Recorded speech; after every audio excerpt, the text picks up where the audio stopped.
Alright folks, welcome back to another video here with flyfishingwithjeff.com, and I'm back at the vise today. I'm going to show you how to tie not a simple but not a complicated fly. If you watched my recent video where I was fishing at Sugar Creek, caught it on a right day where everything seemed to be just perfect, and I was using a pattern that you might have heard me reference in the video. And I've had a few people asking me for that, and so I'm going to show you how to make that. Start off with, we've got a B10S Stinger, size 4, and got the hook prepared already. I've got about 20 wraps of .02 lead, and then I've got some gray thread. And that's how we're going to start the fly. We're going to come to the back with a couple of just soft saddle hackle in white, and I've taken these two already, and I'm going to put them together and kind of marry them so that they swim. And that's a very important part of the fly because this fly has a lot of movement and motion.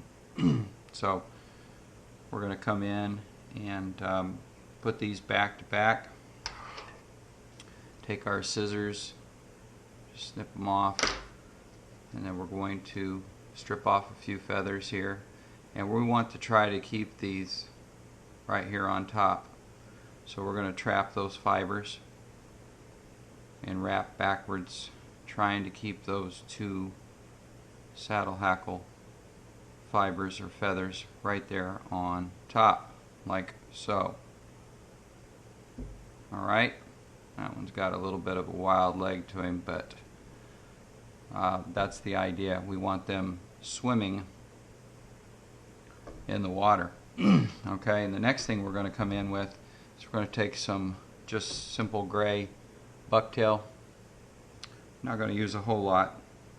Come in maybe with, I don't know, about the size of a small pencil eraser. Clip off a bunch and then kind of strip off the ends. It's about the right size, so I'm not going to have to cut it any. And we're going to come right back up on top, and we're going to hold on to the saddle or the bucktail as we go backwards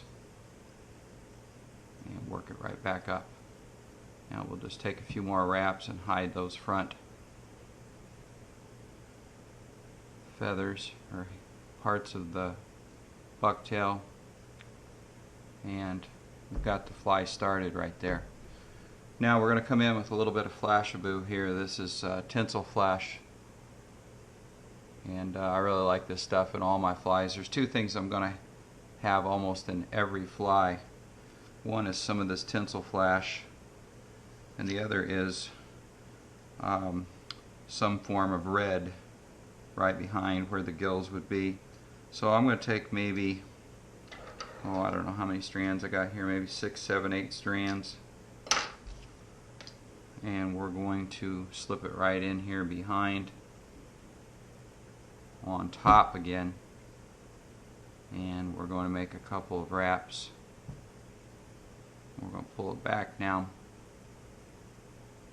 and again we're just going to keep everything right on top of the hook shank for organization, and that's what things are going to look like at the back of the fly. Okay, next we're going to come back in and get our red. Little shout out to the people there at Fort Bennett, just west of Lebanon, Missouri. Some of my favorite people. If you're in that direction, stop in and grab you a whole bunch of fly tying stuff. But we're going to use this ice chenille medium, and we're going to layer it on pretty thick here. Pull off a few of the fibers up front.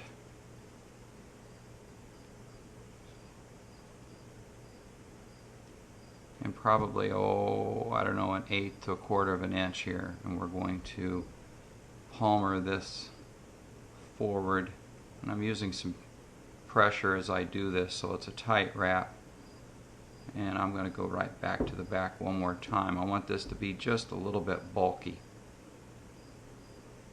We'll find out why here in just a second, because I'm going to tie some chenille on the front. Come in with our thread.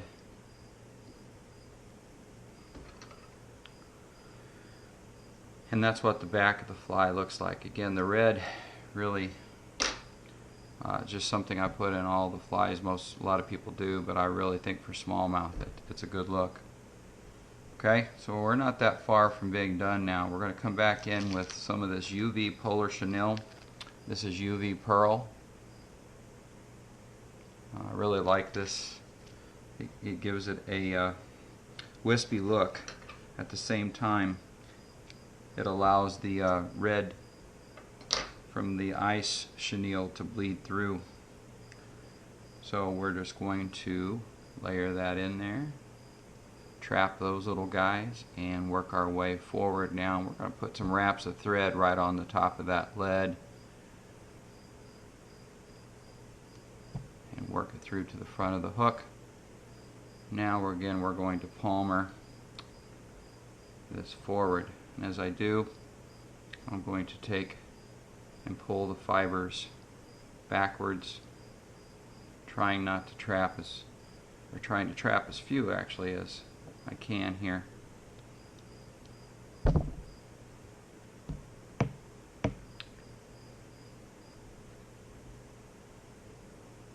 And we're layering these pretty close to each other. Want a nice thick wrap. Get to the front of the head. We're going to give it a couple of wraps, and pretty simple here, just capture the chenille.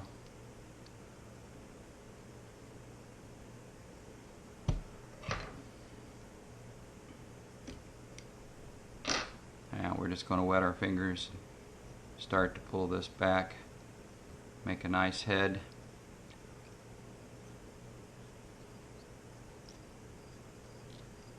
Okay. Now here I'm going to go ahead and whip finish. This is where you'll find a lot of guys will put eyes on their flies, and I'm certainly not opposed to it. In fact, I love the look of a good pair of eyes, but I'm just going to be honest with you, many times I knock the eyes off in the course of a day and continue to catch a lot of fish, in fact maybe just as many. And so from the standpoint of what we're doing here, I'm going to leave it like that. Now as you can start to see, I'm going to finish this with a little head cement, and it's not a real complicated fly, but it is truly a fly that will move around. The weight allows you to get it down, especially I fish mine behind a sink tip line,